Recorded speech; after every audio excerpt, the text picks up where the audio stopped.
Hey guys, it's Bub here, and in this video we're going to be comparing two of the most popular free hypervisors, VMware Workstation Player and VirtualBox.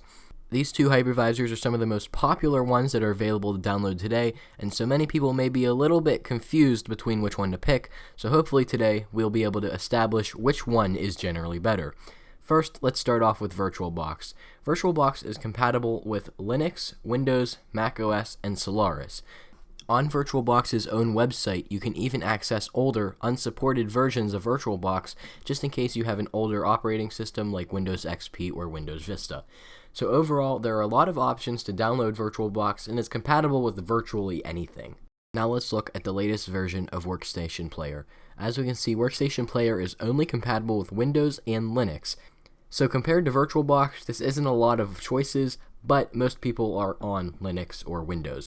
Now, let's compare the user interfaces. Starting off at VirtualBox, it's kind of bland. We have 5 buttons at the top and a big gray pane at the side. We have Preferences, Import, Export, New, and Add. Personally, for me, I feel like New and Add would get confused. I could click New for a new virtual machine, or I could click Add to add a virtual machine. So someone who wouldn't know what these two means, I feel like they would definitely get it switched up, so I feel like Add should have a new name. In Preferences, we have all kinds of things like General, Input, Language, and that kind of stuff. That's pretty simple to understand, and I feel like that's very user-intuitive and user-friendly. In the menu bar, we pretty much have all the same options that we do with the little 5 icons in the top, so there's nothing really new up here. It's basic stuff. Overall, for a free hypervisor, I would say that the VirtualBox Manager is pretty self-explanatory and pretty easy to use. I feel like it could have a few more things by default, but other than that, I really can't ask much more from a free software. Now we can take a look at the alternative, VMware Workstation. To me, this is much more user-friendly as each action is in big, bold text with a description under it. So for example, create a new virtual machine, open a virtual machine, download a virtual appliance, and then help. To me, this is super user-intuitive, and I love it. We also have a list on the side that says Home by default. We also have a player drop-down menu with File, Full Screen, Unity, Power, that kind of basic stuff. We also have Enter Full Screen Mode, and the green triangle is Virtual Machine Power Settings. Let's take a look at how easy it is to create a new virtual machine. All we have to do in VirtualBox is click the blue New button at the top.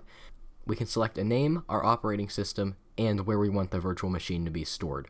On the topic of OS compatibility, VirtualBox is compatible with 6 different types of operating systems, including Windows, Linux, Solaris, BSD, OS2, and Mac OS X.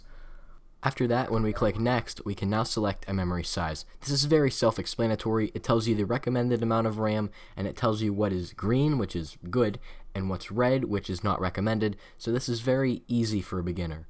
Creating a hard disk is where things might get a little confusing for new people. We have to create a new hard disk, which is already selected, but once we click Create, it then asks us what kind of hard disk we want to create. We can just use the default ones, go through that. Now we can select how big we want the hard disk to be and where we want it stored. One thing VirtualBox did not ask me is to select an ISO, so we have to do that in Settings after we've created the VM. In VMware Player, all we have to do is click the big Create a New Virtual Machine button. The first thing that Player asks us to do is select an ISO. If the ISO is detected, it will use Easy Install. A beginner will obviously love Easy Install, and they can go through with that.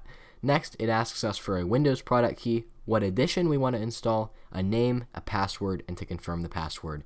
This is extremely easy for new beginners. Now we can enter a virtual machine name and the location of the virtual machine. Now we can select how big we want the hard disk to be and whether we want to split it into multiple files or not. Back to OS compatibility, VMware Player supports Windows, Linux, and other, but I'm not really going to count other, so VMware Player only supports 2 technically, so VirtualBox definitely wins in that aspect. How easy is it to edit our virtual machine? Well, all we have to do is move our cursor up to the yellow settings gear at the top of our display and click it. From here, our settings window easily opens up.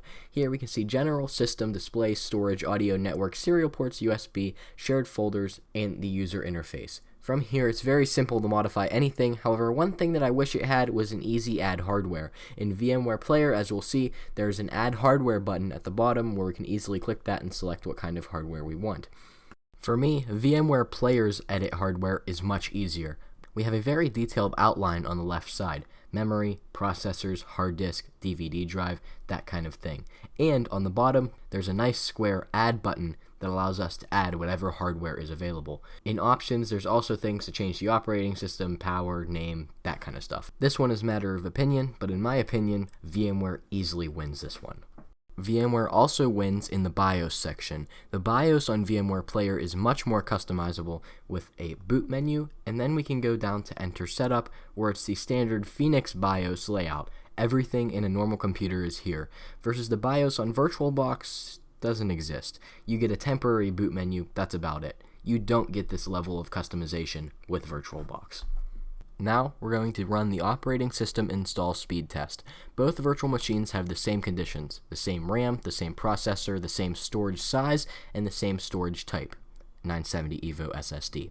For the operating system, we are using Windows 8.1 Pro, which in my opinion is one of the fastest versions of Windows ever. Keep in mind that VirtualBox is running off of a standard install and VMware Player is running off of easy install, meaning we won't have to go through any out-of-the-box experience. It jumps straight into the operating system. VirtualBox ended up taking about 6 minutes to install Windows 8.1, which is a little bit slow for me, but I'm coming from VMware Workstation. VMware Player actually ended up taking almost a full minute more to install Windows 8.1 than VirtualBox did. However, I believe I know why. As we can see here, Windows 8.1 on VMware Player jumps straight into setting up instead of going into the out-of-box experience. This is because we used Easy Install. I believe that the use of Easy Install actually slowed down the installation because it had to enter all of our settings instead of us entering them manually. I believe if we wouldn't have used Easy Install, we would have easily beaten VirtualBox with our install times. VirtualBox uses the VirtualBox guest add-ons, which, in my opinion, they're not as good as VMware tools. We installed them, we allowed them to install, we then restarted our computer, and then everything was full screen. But after I show you VMware tools, we'll see what it really did. Because we're using Easy Install, VMware Tools automatically opened and installed itself. Once VMware Tools were installed, it restarted, and I had to manually go and make the virtual machine full screen, which I'm not too mad about that. That's a simple screen resolution change. Here's what I was talking about. Even after installing VirtualBox guest add-ons, the user interface of the operating system was still slow and laggy. As we can see, opening the start menu, the animations lagged a tiny bit. Opening File Explorer, it's still lagging. Even moving windows around the screen, we have rippling effects. So the screen resolution is turned all the way up to 1080p. I really don't know what to do from here. I installed Windows 8.1, I put the guest add-ons on, and it's still extremely laggy, and it's usable, but it's not, I would not prefer to use this. So overall, I would say that the guest add-ons are not as good as VMware Tools. Speaking of VMware Tools, all I had to do was go in and change the screen resolution, and we were golden. Everything else worked very smoothly. Moving windows around the screen was extremely smooth, and there were no graphical glitches, which was great compared to VirtualBox. And with that being said, I personally believe that VMware Player is the ultimate option. There's a bunch of free hypervisors out there, but VMware Player is truly the best one. It comes from a company that makes enterprise virtualization software. It can be extremely customized in the BIOS and in VMware settings. And with that being said, thank you so much for watching. Make sure to like and subscribe if you're new around here, as I do all kinds of technology videos, and I will see you all in the next one.